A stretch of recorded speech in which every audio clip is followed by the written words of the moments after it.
A very good day to you and welcome to a webinar all about Paspaley Pearl, an expedition vessel here in Australian waters like no other. And today we're going to take you through two wonderful itineraries that Captain's Choice have organised. And better yet, we're being joined by the gentlemen that organised those itineraries with us. As you can see there, this ship is made for going to places that are not normally visited by other vessels. Can't wait to talk a bit more about our itineraries. I'd like to introduce you to Mick Fogg, the General Manager and Head of Sustainability for Paspaley Pearl. Mick's joined us, and thank you, Mick, for joining us on this rather wet day in most of Australia. So thanks, Mick, for joining us. It's great to have you with us. Yeah, it's great to be here, Bas. It's great to talk of warmer climates and not so wet areas today. I look forward to it. Excellent. Mick, before we get into the specifics of the itinerary and the vessel itself, I'll just remind our people that are joining us today, and maybe some first-time people to Captain's Choice, just of the way we package our itineraries together. As you can see there, the Paspaley Pearl, we limit the guests to 28 guests, and Mick will often talk about 30, just 30 guests, but we limit it to 28 because you've got to remember, we bring our own tour manager and tour doctor along. Again, that sense of security, having the tour doctor there, but also our great managers to ensure that you're really being well looked after, although we have every confidence in the Paspaley team. We're delighted to be able to work with people like Mick Fogg and others around the world. We work with these people to put itineraries together that are very unique to Captain's Choice. So the two itineraries we're going to talk about have been put together with Captain's Choice in mind. And as Mick will say, they are specific to Captain's Choice. But again, they go to some wonderful, wonderful destinations. Mick, I want to talk a bit more about the ships, and I love this next slide. And I should start by saying, ladies and gentlemen, I've got so much to tell you. I feel like we've got to throw it all out there. These are all mixed photos as well, which is fantastic. So, you know, we're being very specific, raw in what we're offering you today. But I love this image because it really encapsulates exactly what Paspaley Pearl does. Three Zodiacs, two tenders. Mick, it's all part of the team, isn't it? Absolutely. You know, it gives us that ability to access just about every area we go to. You know, if there's a shore we can land on, we can do it. You know, when you've only got 28 guests and you've got 5 boats, you know, there's a lot of flexibility there, and that's what's great about it. And the size of the vessel, you know, at 50 meters, and allows us to get in tight into the fjords and in amongst the islands in Raja Ampat and places like that. So it's a really ideal size. But what I guess amazes me most about the vessel is how much public area there is on it. And I think that's a benefit as far as expedition cruising is concerned. We're just going to put some slides, roll through some slides that are images of the vessel. We might just start talking about this. There's really two main specific room types. We've got the Ocean Stateroom and the Horizon Suites. And Mick, one has a balcony, one doesn't. But you and I have spoken so many times about the fact that people spend most of the days in the public areas, if not off the main ship anyway. So are the balconies that important? Just talk us through the two choices there. Yeah, so it's interesting one, isn't it? Because we're finding that a lot with all of our clients. You know, there's a concept, you know, in cruising that you've got to have a balcony. You know, but that's in, you know, larger ship where you're spending a lot of time in your cabin or at sea. Here we're spending most of our time ashore. In the environment, and if not ashore, and we're doing scenic cruising, you know, we've got a team of 4 naturalists on deck that they're there to be involved with you, and you get to ask the questions, you know, understand more what you're looking at rather than just watching that scenery go by, you know. So it's the public spaces we find that is where everyone is, and there's numerous of them on board the ship. You know, this is our main ocean restaurant down below on the ocean deck. Beautiful. And left of that's a lovely lounge. You've got the marina deck out the back. You've got our Horizon Grill here, which is a beautiful area for viewing from as well. And we do most of our breakfast and lunch there, and occasional dinners. And then your Horizon, your sun deck, up on the top is a beautiful open area. So a a small vessel like we have still has numerous areas to get in and enough seating. So, our ocean restaurant can seat 32, our Horizon Grill can seat 32, so you've got enough space to move around. And when it comes to the cabins, everyone loves a balcony, but they're actually, when you look at the square meterage of the cabin, that includes the balcony. So when you don't have one, you actually have more internal space. The bathrooms are the exact same size across both categories, and they're very generous bathrooms. You do have to be careful at times because the windows in the showers do go directly out of the ship. So we do notice that at times, people being caught by that. But it's beautiful natural light, and the colours and everything capture that natural light, making it feel like a really nice, warm, open, living space. It's almost like going to a friend's apartment, sitting down, but a very nice one, and you've got areas to chat, sit around, enjoy what's going on. And of course, 22 crew to look after your every need along the way. Excellent. And Mick, I just wanted to touch on, and that's why I've just left it on this lounge and bars slide, is with the expedition team on board, be it naturalists or specialists in their field, it's in these areas that people congregate when you are on the move, and you have got the ability to have those people around you to explain what you're seeing and the areas you're travelling through. And I think that's just that little bit extra that this size vessel can offer. Yeah, and look, we have the roadmap of, we will do informative lectures, in that sort of half an hour time frame. But what we concentrate more on is little workshops, little chats about things. So what's intriguing a guest, and then get together and say, okay, we're going to have a chat in the lounge, about, I don't know, the migrating birds that are here, or we talk a little bit about PNG culture, what makes Raja Ampat so important, what's the history of this, and that. We find that informal environment gets the guest more involved, because you're not sitting in that formality where you're trying to go, oh, I've got to listen to this lecture and my understanding, I've got to follow all this. Whereas if you're in an informal environment, it becomes a Q&A session, and it's much more, people get more out of it. And so we find that program really works for us on the intimate scale of having 28 guests like Captain's Choice Lab. Excellent. Terrific. Okay, let's have a look at these wonderful itineraries. We're going to start with Papua New Guinea and Indonesia. Now, Mick, when designing these itineraries, as you know, Captain's Choice loves the remote and exotic, likes to go to places that aren't often visited by others. And that's what we had in mind and you had in mind when putting this itinerary together. Oh, it was a fantastic marriage of ideas, I think, Paz. I think we both wanted to really showcase the beauty of these areas and the remoteness. And I think you've done that really well with this itinerary when we've put it together and made some suggestions, and Captain's Choice have made suggestions. I think we've got to a really nice balance between culture, environment, wildlife, a bit of marine scenery, and some history to finish it all off. So when we look at the cultural immersion, obviously Papua New Guinea is famous for it. The island of New Guinea, second largest island on the planet, 1,200 languages. We get to see traditional village life, but we also get to see how that's been modernized and how Papua New Guinea is dealing with that. And I think that's the real good contrast between going somewhere like Gopar Village in the Sepik and then going somewhere like Vanamo, and you see it. And what I find has been the most rewarding returning to PNG, I've been lucky enough to be going there for 20 odd years, but with small groups, is when you arrive, you're not impacting the village. When there's only 28 of you, you get to do this. You get to sit down and chat. It's not a formality. It's not a guided tour. It's a point of interaction. And like most people will know from their travels, what they get most out of it is that chat with the local person, that time spent interacting with them. They're the memorable things. So whilst we have structure, that structure is really flexible. If you require a bit more time and you're having a chat over here or you're doing that, then that's what we spend our time doing. And that's what I think is a really good thing about going into those areas with small groups. So we have that ability to experience the culture, and that culture is no longer a performance, it's a welcome. You're interacting with it, and I think that's what's really good about it, and having a small group of 28 people as you will on board the vessel, and obviously having your tour manager, and then you've got your 4 naturalists who can bring all this to life and explain exactly what is going on, the origins of it, the history of it, and so that gives you that next level of understanding of the experience. Fantastic. And Mick, and something you touched on there was the ability to have flexibility.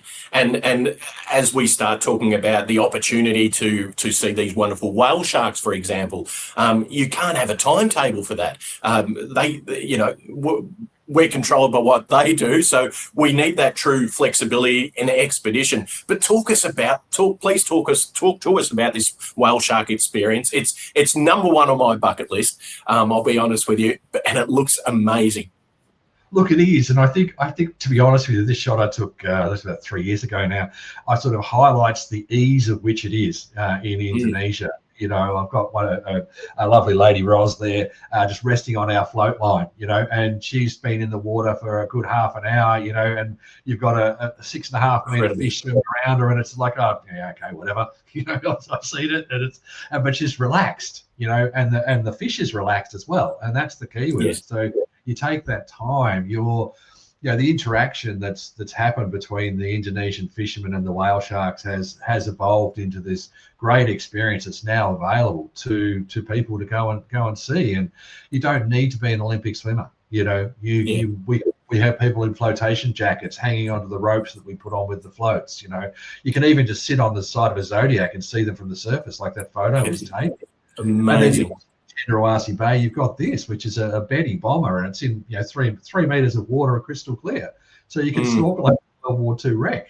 So it's so easy because the tides aren't big in this part of the world; they're very small, so you don't have that great depth change. So a lot of things, the coral grows close to the surface. You don't have the strong currents. It's one of those amazing areas to visit. Is the north coast of New Guinea Island, and then of course Raja Ampat.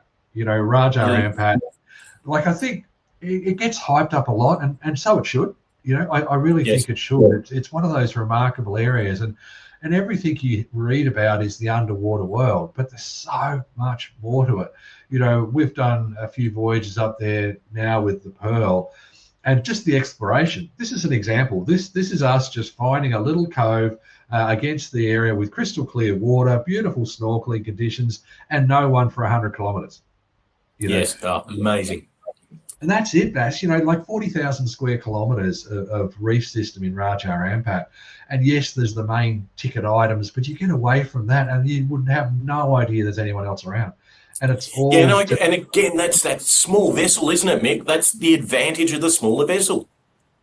Absolutely. When we were exploring, we got to the point like this was in a place called Hidden Lagoon, and we weren't sure whether it actually existed or not, but we went out and had a look. We had some of our naturalists who were on this voyage, and they'd seen a Nat Geo video way back when, so we managed to get it, download it, had a look at it, compared the islands, found the island, and it's a place where 100 hornbills come into roost every day. It's just remarkable. And you have this ability to get back to true expedition voyaging, but you're doing it on this beautiful little 50-meter vessel, which has got lovely, comfortable environment, world-class cuisine, all-inclusive drinks. It's a wonderful experience. And this is one of my favorites, Kitty Kitty Waterfall on the Bomberoid Peninsula in West Papua. And it's just remarkable. You've got this massive rainforest river, so that water probably 10 degrees colder than the ocean. It's probably getting down to about maybe 17, 16 degrees. Your surrounding ocean's in the high 20s, and this is fresh water just pummeling out of virgin rainforest, and you can get in behind it because it's all eaten away at the limestone. We get out our paddle boards, you've got the kayaks, we also do some snorkeling around it, but again, it's that flexibility. So when the conditions are right, we just stay there for as long as we can, Absolutely. And no one's waiting for another group. All 30 people, 8 people are there at the same time, and we're all doing it. So the experience. That's fantastic. I think it's probably also worth noting, Mick, that we have put up quite a few images there of snorkeling, and there may be people that are just, a little bit cautious about hopping in the water, so on. So there's so many opportunities to stay in the Zodiac, do some sightseeing with the Zodiac itself. You'll still get the tremendous views of those surrounds, even just simply from the Zodiac. Absolutely. We do find that, because, again, 5 boats, 4 naturalists, we've got this flexibility where, if someone doesn't want to go into the water, then we can run, tours at the same time. We go out and take Zodiacs, and quite often we find that someone says, I don't think I want to go snorkeling today. Well, it's okay, jump in the boat, and we'll go for a drive around and do an explore, and our staff love to do that as well, so there's always those opportunities to do that. And we can be, as we keep talking about, it's the flexibility. It's the size and scale that gives you that you're not stuck to a timetable or to a fixed itinerary. So, and then and the opportunity potentially to go and see some wildlife, bird life, and we'll touch on wildlife, I know, in the next itinerary quite a bit. But again, there's that opportunity. It becomes a secondary thought, but there is so much wonderful bird life in those areas as well. And to have a naturalist or a specialist on board that can help you identify those birds, it just adds another level. Yeah, absolutely. And speaking of another levels, we finished the voyage in Bandanera, which has just got such a remarkable history, 400 years of the spice trade. And the island's persecuted under, the Dutch, the Portuguese, the Spanish, the Brits, but the people are so beautiful. We all have a little place in our heart, and Bandanera is mine in Indonesia. I just love it. I love the people. I love the environment. I love the history. And it's a great way to finish a voyage, so that you've gone through culture, scenery, wildlife, marine environment, and history. And I think what you've done with that itinerary and what we worked together on is just create this beautiful flow across the area that gives people an insight into countries like Papua New Guinea and Indonesia that they probably didn't have. And so you're opening all of that up, which is a wonderful thing. All in the comfort of your 50-metre vessel, of course, Mick. Absolutely. So we can get it anywhere. Yeah, it is good. The flexibility. Let's have a look at our next itinerary, because if the first one didn't capture your attention, wait until you see this one. And Mick, you just summed up beautifully what we tried to create with PNG.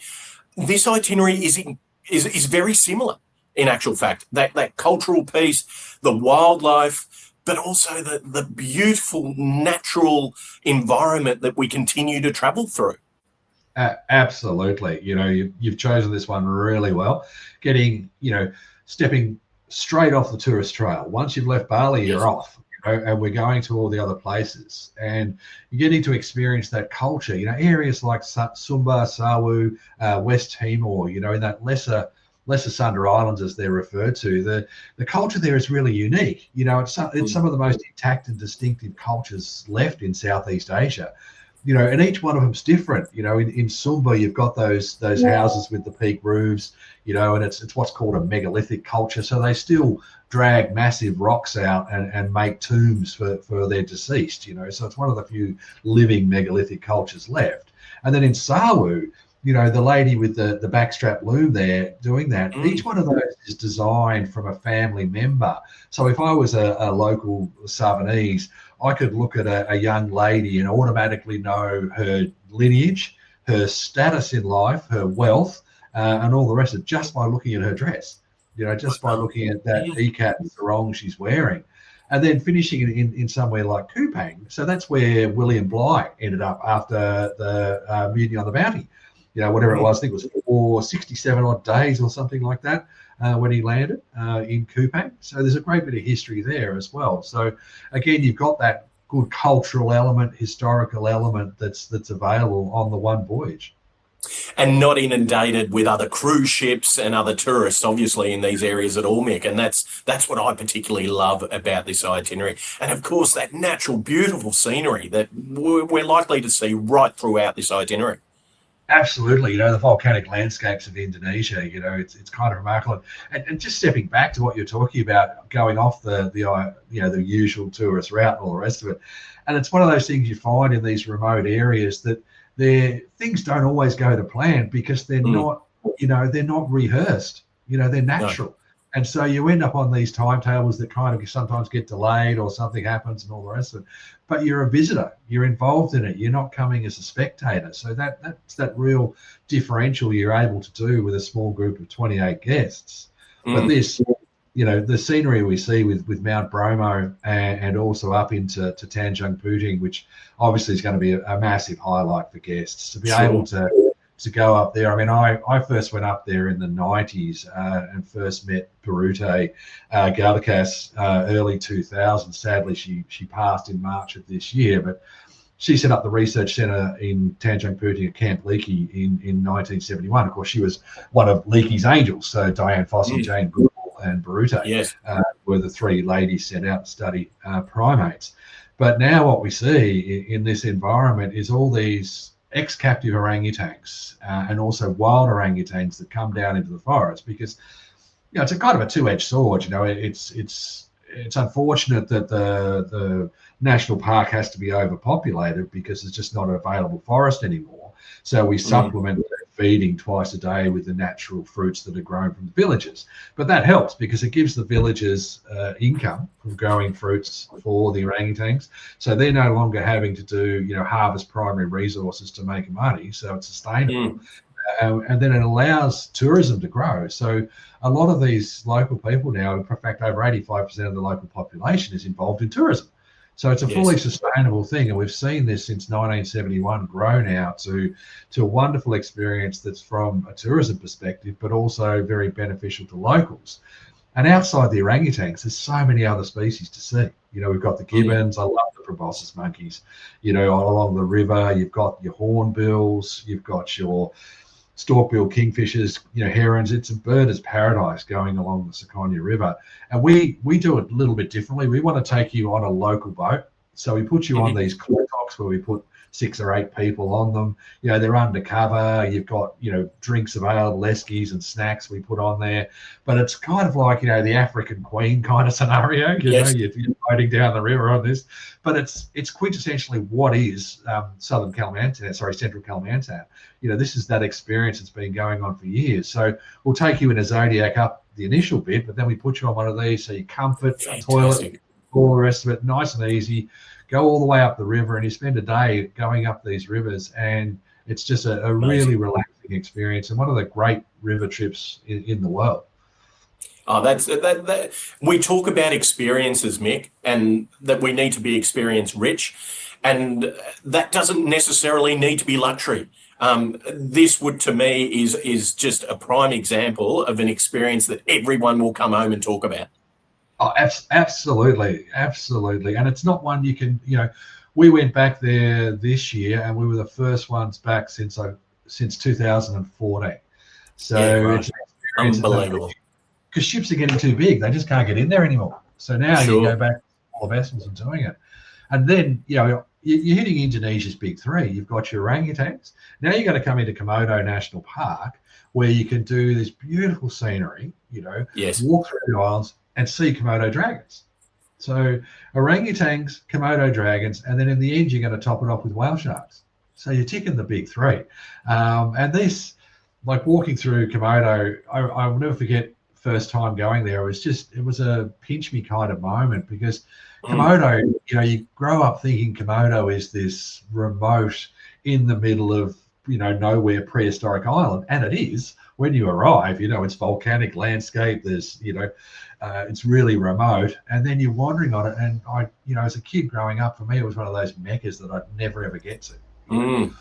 And being lucky enough to get there and experience the dragons, it's a wonderful experience. It's a nice walk, and then to snorkel on the reefs, Pink Beach, areas like that, because it's been a marine park. And so it's very well protected. Water's clear. And as you can see from that top image there, you see how close the coral is to the sand. Yes. You've got like 25 meters, so anyone can snorkel over it. And if you can't, we've got 4 naturalists that can help you out. And if you want to just sit in a Zodiac and go for a tour around, not a problem. And then your whale sharks, you're going to finish with your whale sharks here. So that's your big three.